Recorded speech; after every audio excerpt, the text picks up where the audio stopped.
Welcome to the Appleton City Council Alderperson District 14 candidate interview for 2024 with candidate Croat and candidate O'Malley. I want to thank you, gentlemen, both for being with us today and sharing your views with the voters of Appleton District 14 on issues that affect the city of Appleton. Few preliminaries before we begin. Remind everyone that the League of Women Voters is nonpartisan and does not support or oppose any candidate or party. All of this is to inform voters about their choices on election day. We will comply with the League of Women Voters interview guidelines.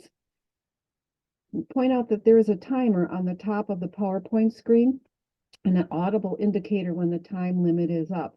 There will be 2 minutes for the first question and 90 seconds for questions after that.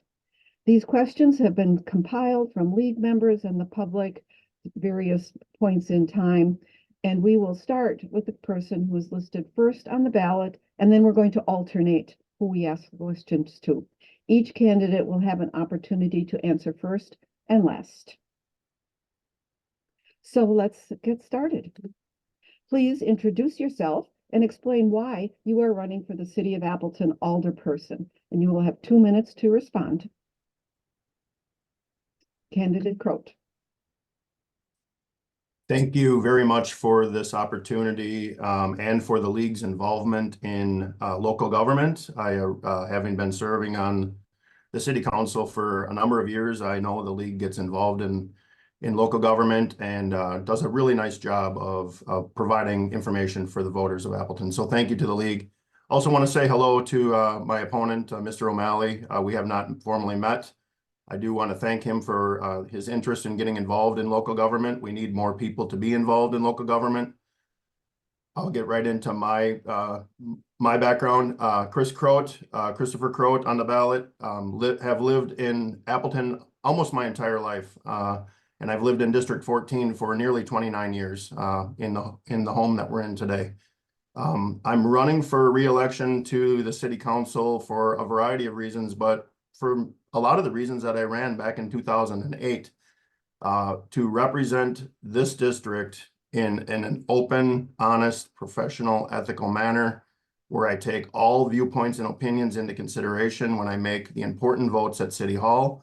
I want to help the citizens of this district with their neighborhood issues, any safety concerns, anything that comes up. I really have a passion for doing this. I enjoy doing it, and I always take my responsibilities very seriously when I get involved in something. So really looking to continue that and continue to work with my colleagues on the City Council if I would be fortunate enough to be reelected.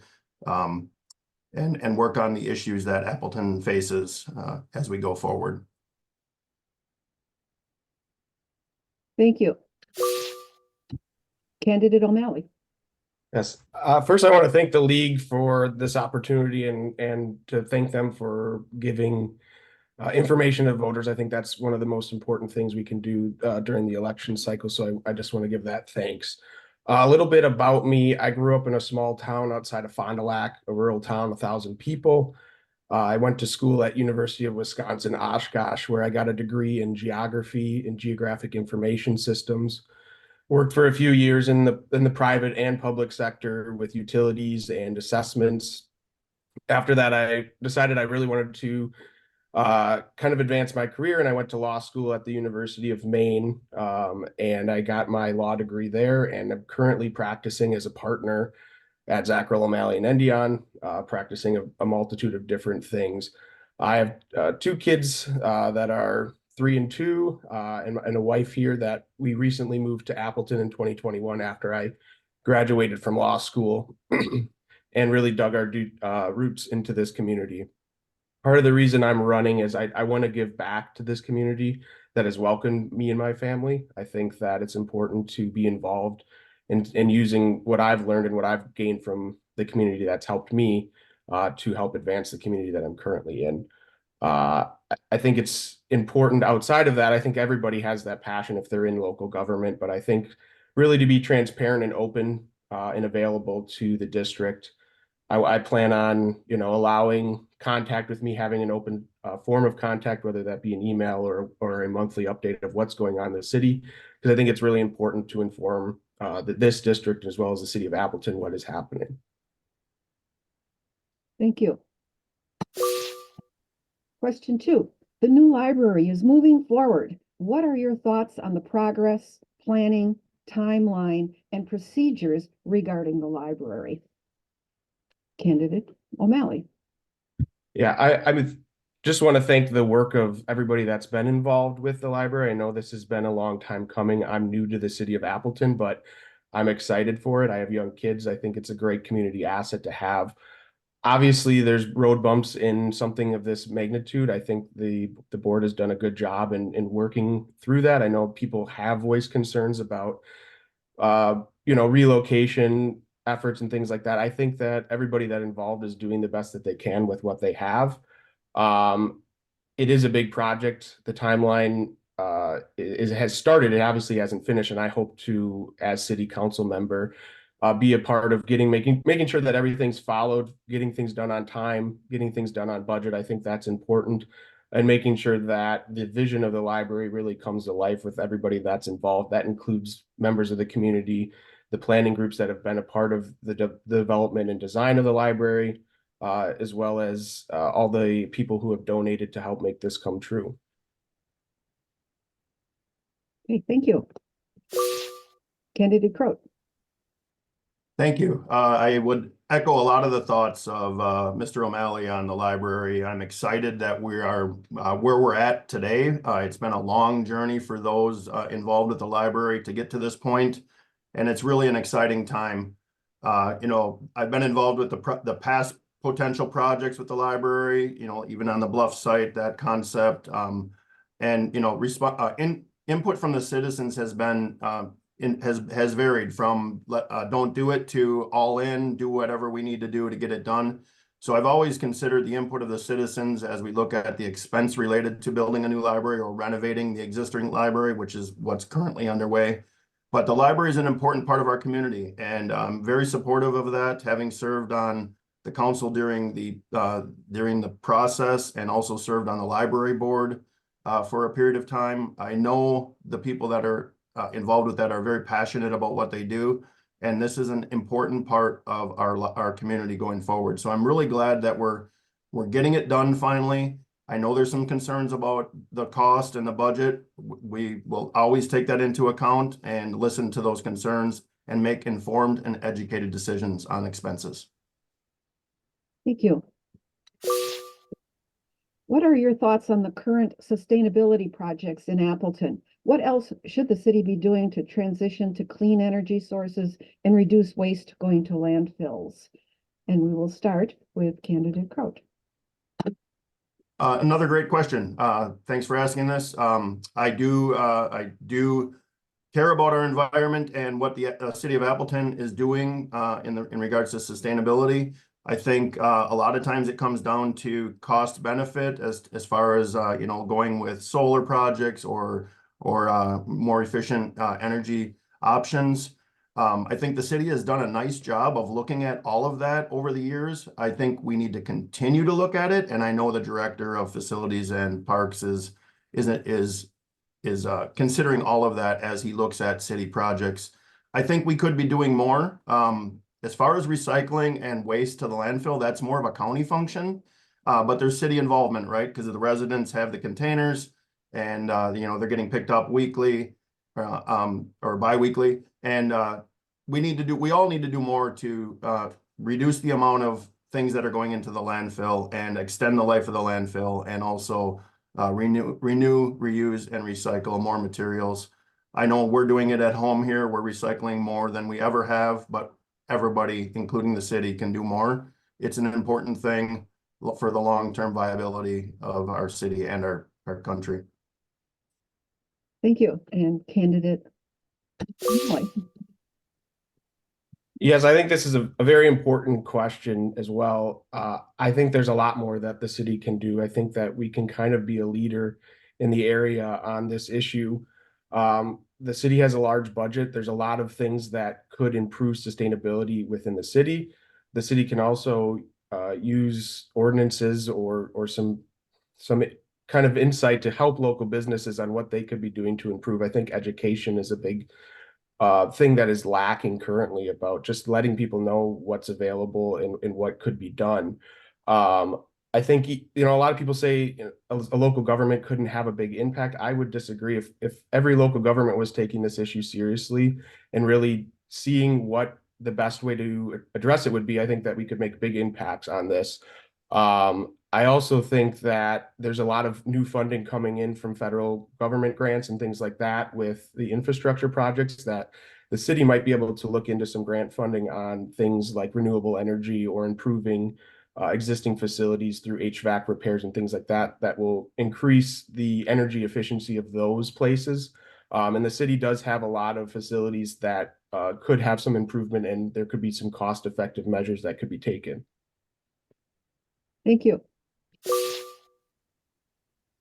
Do you support increased accessible and affordable public transportation with our Appleton community and linking that transportation to other communities?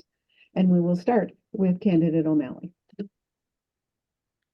Yes, I think that everybody in the city doesn't have access to transportation and the means of a car or something like that. And the city is a large area, and access to some things might be more difficult for people. So I support looking at what the city can do and where these people are that need access to this public transportation.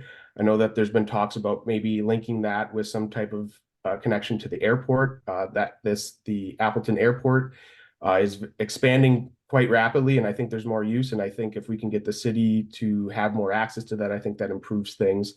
One thing I also am very interested in is bringing an Amtrak station into Appleton, as well as connecting that to the Fox cities and other areas in the country. And I think once we start connecting those grids, again, that goes to the sustainability factor and environmental concerns. I think we reduce a lot of traffic and things like that cost the city money, as well as giving access to people to get to places they need to be. And I think that's very important. And some people don't really have that access right now. And I think we need to do more to address that.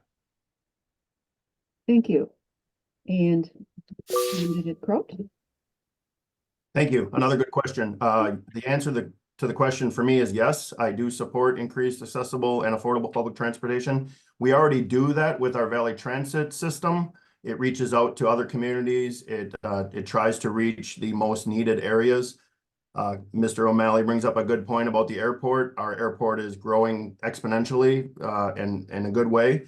And we do need to look at ways to reach out past the mall area and get to the airport. I know recently that question was asked of the general manager of Valley Transit, and the response was essentially, I won't quote him, but the response was essentially is there's not enough demand for it right now, but they're constantly looking at it. So I hopefully we can get there with some transportation opportunities to our growing airport. But yes, we need to look at all options to increase public transportation in Appleton and our surrounding community.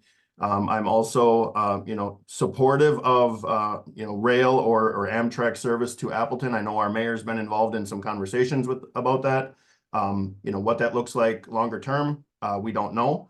But if it's going to go from Milwaukee to Green Bay, we may as well look at having a station in Appleton en route to service both of those areas and all the areas in between. Thank you. What do you think are the top 2 challenges for the city of Appleton, and how do you propose to address these as an alderperson? Candidate Croat? Another great question. Thanks for asking.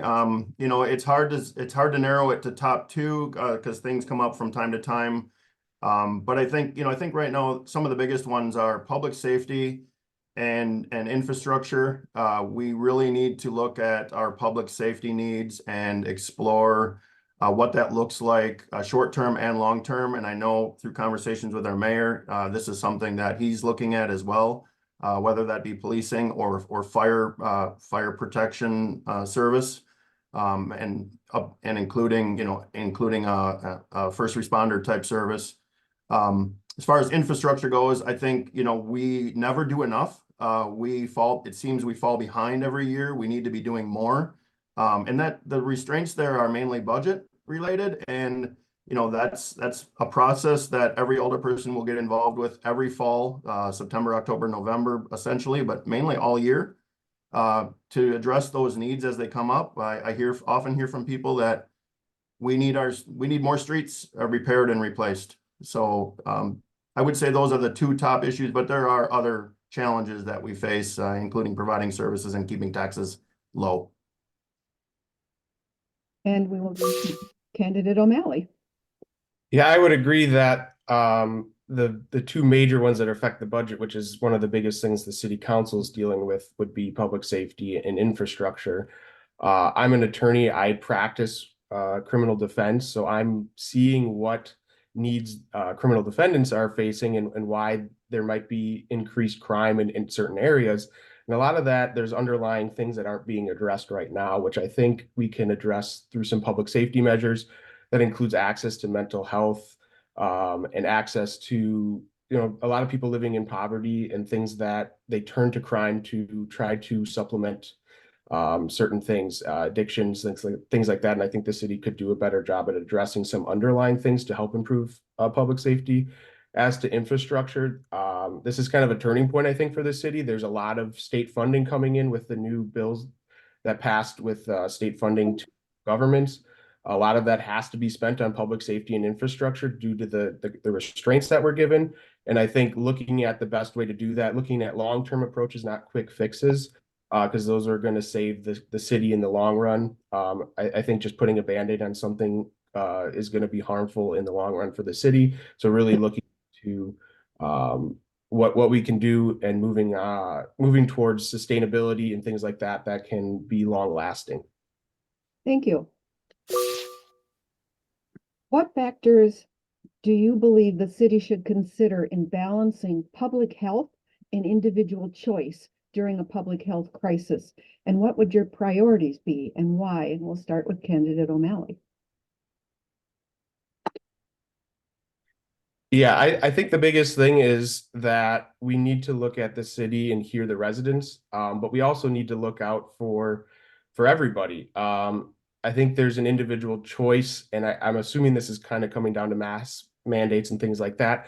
I think we need to listen to experts. That's something I do in my career field. If I don't know the answer to something, I look to the people that do. Public health experts have had long training on how to best effectuate things to put in policies that are going to protect the majority of people. I also think that people need to have a voice and express those concerns. And as a representative of those people, I would express those concerns.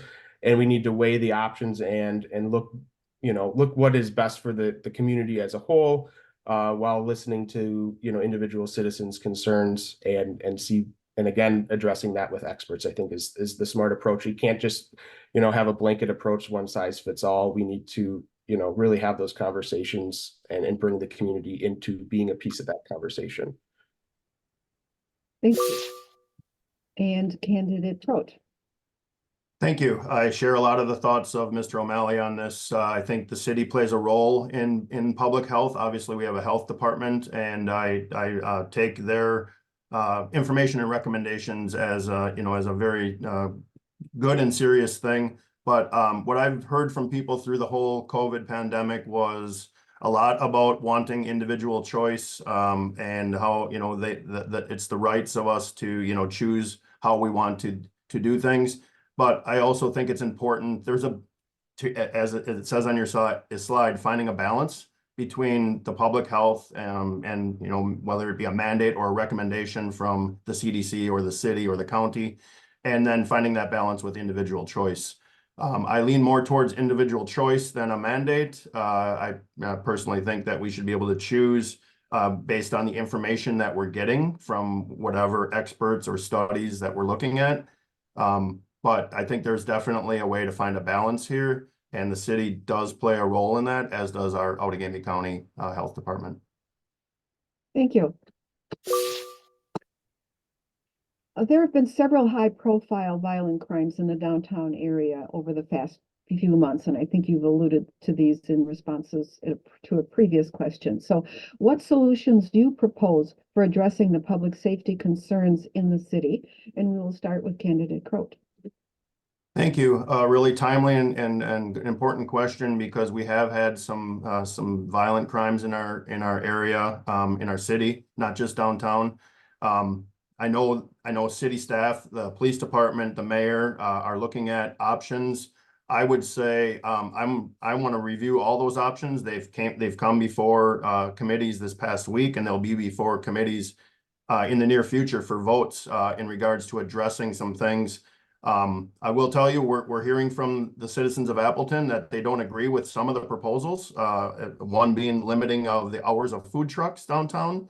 I certainly don't want to impact the financial part of the food truck business, but certainly want to look at the recommendations that the city is proposing to address these public safety concerns. It's a serious issue. As the city grows, we seem to be gaining some more crime and violence, and we really need to look at all options. I know one of the options on the table for the police department is some camera kind of rules for establishments that serve alcohol and liquor. That's certainly going to be something that we're going to need to evaluate and discuss as we possibly put new restrictions in place or new rules in place. So important issue. A lot of work to do. We will base our votes on the information we get. Thank you. And candidate O'Malley. Yes. I addressed this a little bit before. I think there's some additional things that can be done for public safety. One thing I know that's becoming a growing concern for not just large municipalities, but small municipalities, and that's across the country, is retention of police officers. So I think we need to look at what we can do to retain quality police officers. That will, go towards having a community approach and having these officers around in the community and understanding of the community. I think that increases the public safety when they're involved and have been for a long time. Another thing that I think needs to be addressed is some increased training. I think that there's new things happening and a lot of kind of higher level crimes that are happening, that I think increasing the training for our police departments and fire departments would really help. Like I said, too, there's a lot of underlying issues for crime that I think we need to look at. And if we can start to address those, it can start to reduce some of the more major crimes that are happening in the area. Thank you. Tax rates and tax levies are always important issues for voters. What ideas do you have for balancing quality services and funding them? And we'll start with candidate O'Malley. Yeah, like I said earlier, too, as to the sustainability, I think there's a lot of funding that's happening outside of the local government that the city should look into, whether that be grant-based or state level funding for things.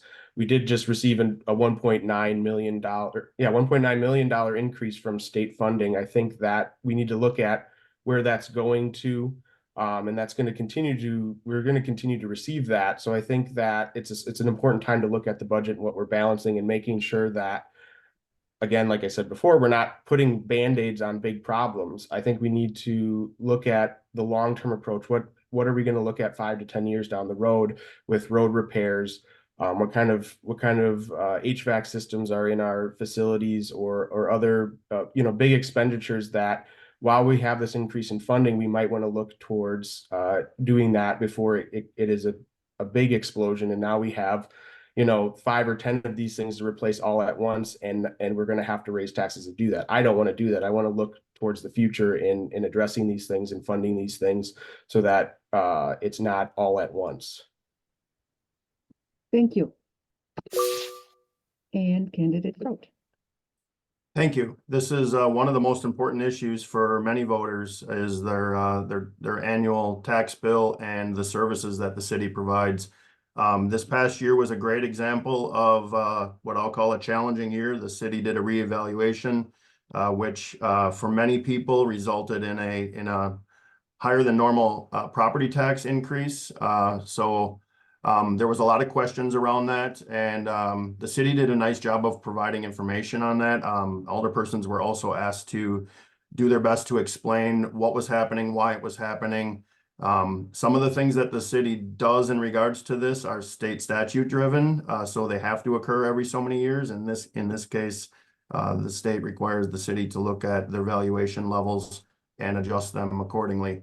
One thing with the state funding, it's great that we got it this year, but it's been a very big challenge for state aid, and I would say there's no guarantee on it going forward. I hope it continues to come.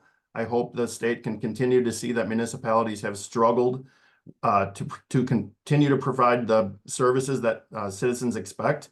As far as funding them goes, that's something that comes up every year when we adopt the budget. We look at ways to continue those services and find the funding for them through other budget areas. Thank you. What role do you believe the city should have in promoting a wide variety of housing options to meet the needs of all citizens, and why do you believe that? We will start with candidate Croat. Great, thanks. Another great question, and I think the city has been very involved in this over the past several years. As you know, many housing developments are going up in the downtown area and in other areas. The city's involvement there is looking at the comprehensive plan that's put in place and what the needs are. A few years ago, I was part of the comprehensive plan rewrite, and one of the identified needs was we have a major shortage of affordable housing. And I know that that's been addressed through the former director and the current director.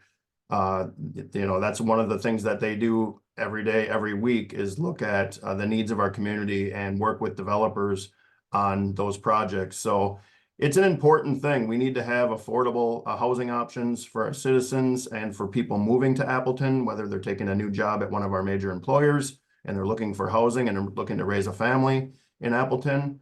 Or if it's someone that's looking to transition from maybe rural living to downtown living, what options do we have for those folks, and are they affordable?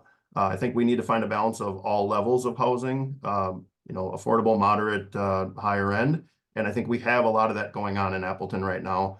There's still work to do. There will always be work to do, and I know the right people are working on it. Thank you. And candidate O'Malley. Yes, outside of public safety and infrastructure, I think this would fit into my top big three issues that we're facing. This is something I had personal experience with moving to Appleton in 2021. It was difficult to find an affordable home that met the needs of my family. And I think that it's even harder for people that have less means than most. So I think the city needs to look at what we can do to promote development of these types of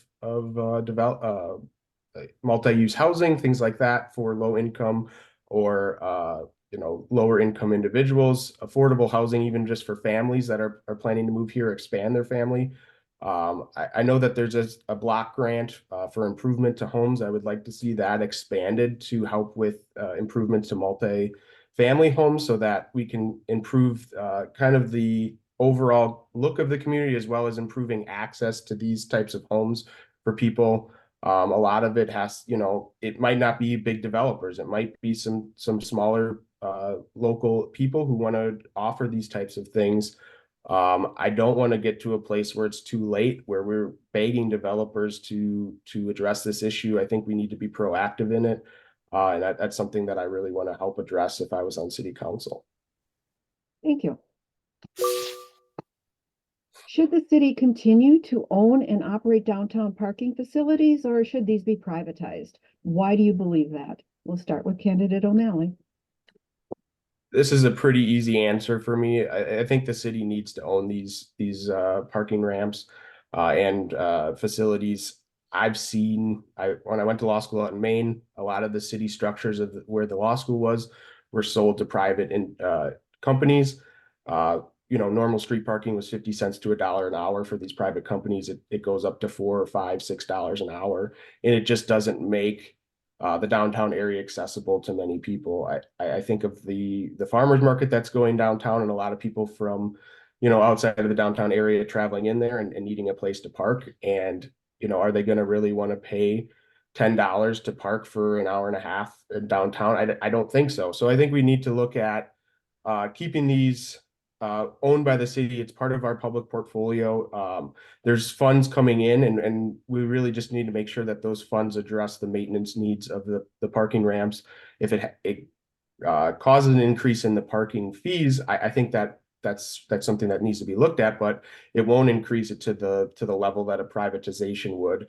So, I think we need to look at the cost of maintenance of them, but keep these as public owned facilities.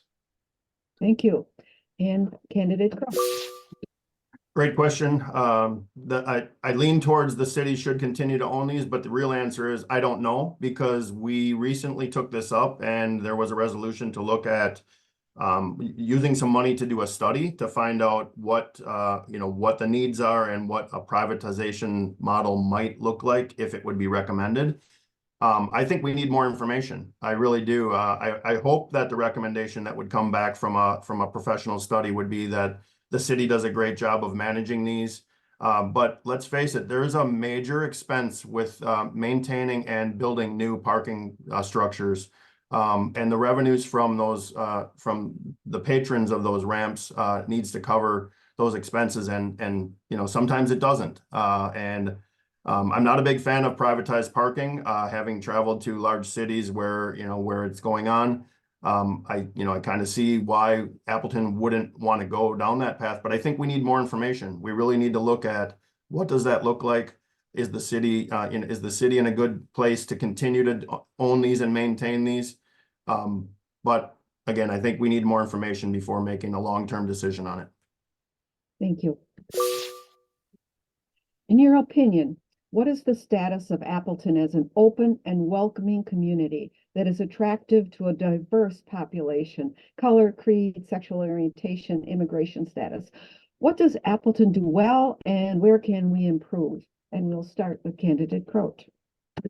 Thank you for the Thank you for the question. I think Appleton has come a long ways in this regard. I think we are much more open and welcoming than we ever have been, but this is another one of those areas where we can always do better and we need to do more.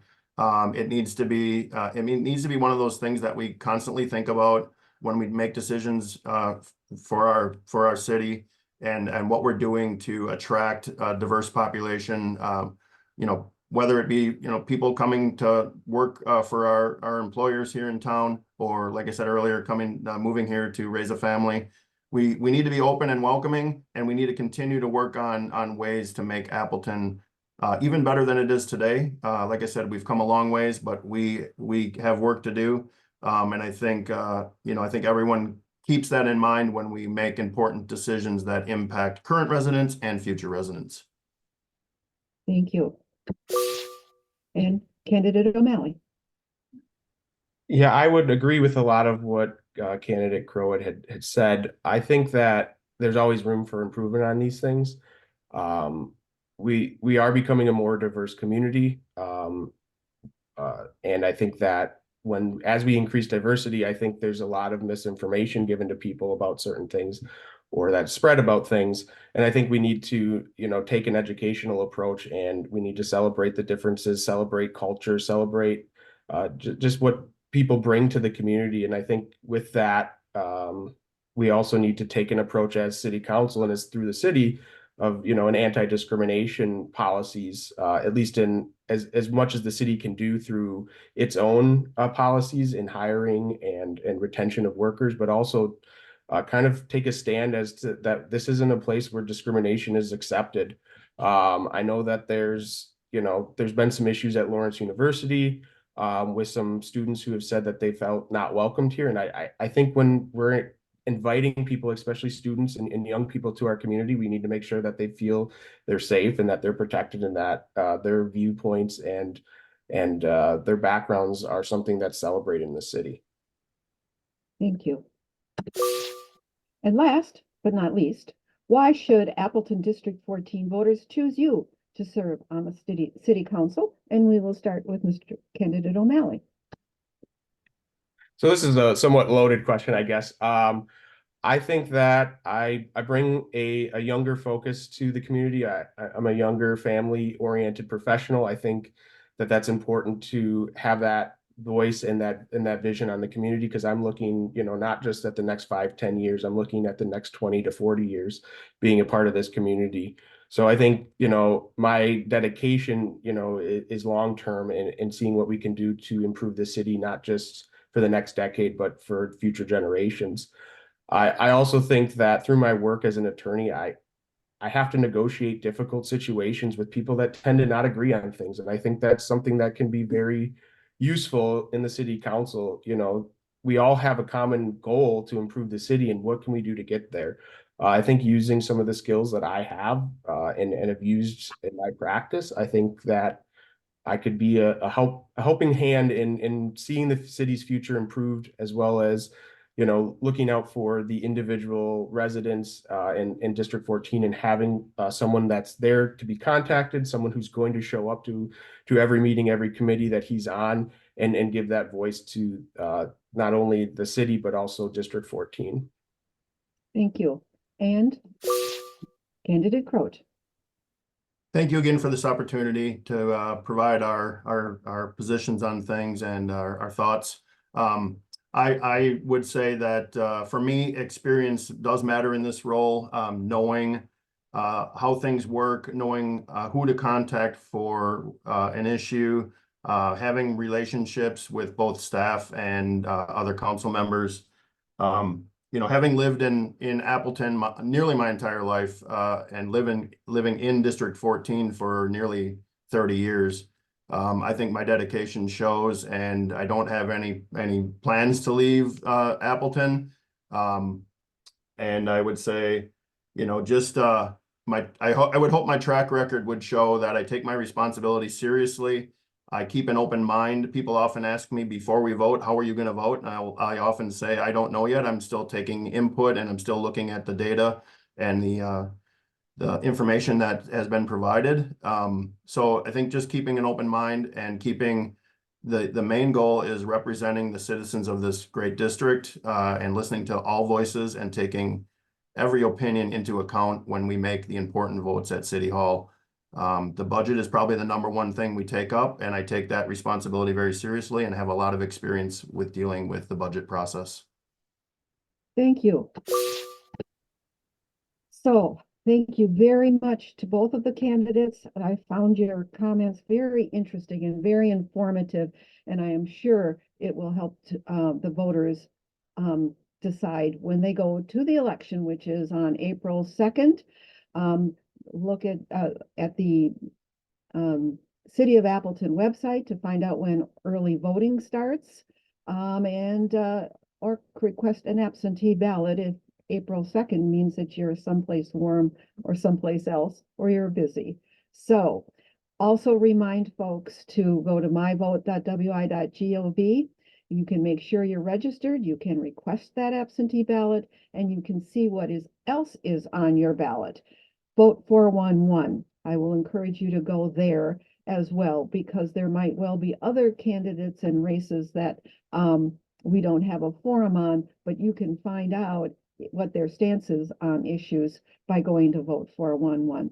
And with that, I will give one more thank you to both of our candidates for informing the citizens of District 14 about your stance on the issues. Thank you. Thank you. Thank you.